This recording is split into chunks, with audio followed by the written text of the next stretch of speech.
Snow is incredibly important to us here in Minnesota. If you think about how we're storing up this water for a period of time and then releasing it back into our streams and our groundwater, if we start messing with that component and that storage over time, what's going to happen to that water that we're losing?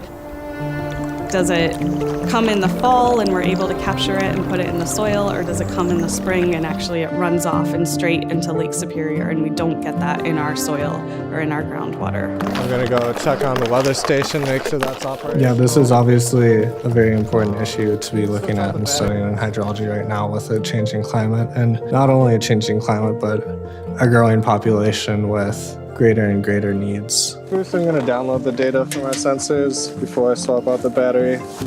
The winter is actually incredibly important for the overall cycle, the water cycle, how water is moving. And our project is doing a lot to study that. We're studying snow, how the amount of snow on the ground changes due to different weather patterns. It's very interesting. It feels kind of adventurous in a way, you know? It feels a bit like you're out for a walk, but it's also really cool because there's that extra element that you're also like working on this project and accomplishing something.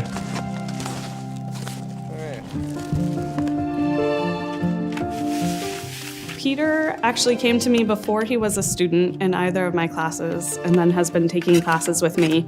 And he was just interested in volunteering in the lab.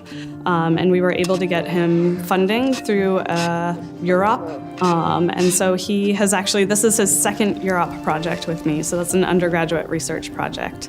And so he's been instrumental in helping establish the field site, going out and collecting samples, programming our data loggers, anything you could think of associated with the project, Peter's been involved with. 26 centimeters. There's a lack of data in this general region concerning snow hydrology. There's a lot more out west where they do rely on it. They have all these stations out there to study the snow, but there is a lack of it here in Minnesota. So we are kind of filling a gap in data by doing this study here.